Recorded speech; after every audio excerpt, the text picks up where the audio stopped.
La crise mondiale actuelle a atteint la France après les autres pays. Et bien qu'il n'y paraisse pas, elle a atteint plus gravement. À l'inverse de ce qui se passe ailleurs, la France actuelle souffre de la crise dans sa conscience bien plus que dans ses capitaux et ses richesses. Et la jeunesse française ressent particulièrement les effets de cette crise. Celui qui aurait connu Paris il y a 3 ans et y retournerait maintenant ne le reconnaîtrait plus.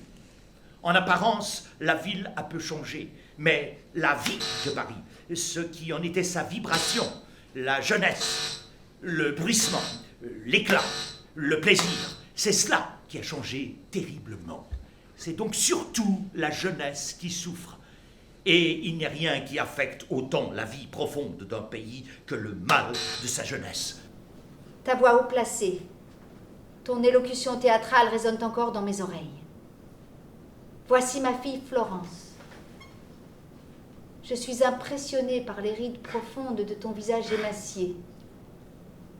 Je suis intimidée et en même temps séduite par l'élégance naturelle de chacun de tes gestes, par la sollicitude que tu portes aux quelques propos futiles que je t'adresse, par la tendresse qui émane de la profondeur de tes yeux bleus. Immédiatement, je tombe sous le pouvoir de ton charme. Avec le théâtre de la cruauté, je veux débarrasser le théâtre des miasmes du langage et des relents ennuyeux de la psychologie. J'en ai assez de ce théâtre pseudo-intellectuel qui ne s'adresse qu'à l'esprit. Le théâtre de la cruauté va désormais s'adresser aux nerfs et au cœur, et non plus qu'à l'esprit. Le théâtre doit nous rendre ce qui est caché dans les profondeurs de notre être. Il faut mobiliser la peur, expulser la violence et cesser de considérer le théâtre comme un lieu de réflexion et de distraction. Je veux un théâtre de sang par lequel chaque représentation transformera celui qui joue et celui qui voit jouer.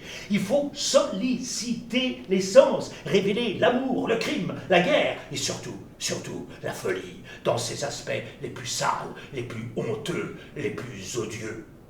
Vous m'aviez écrit quelques jours avant. Douce petite Florence. Après avoir fini mon travail rue des Beaux-Arts, j'aurais voulu venir vous voir. Dîner avec vous. J'avais le dessous des yeux tout noirs et le visage plombé. Tant je souffrais. Je n'avais plus d'autre désir, d'autre envie que de regagner mon lit et d'y prendre les calmants qui me sont refusés. Vous avez 18 ans et vous ne pouvez savoir ce que c'est que d'avoir à charrier son propre corps comme un cadavre. Je vous embrasse. Venez me voir, je suis couchée. Vous avez gardé cette lettre. Fétichisme.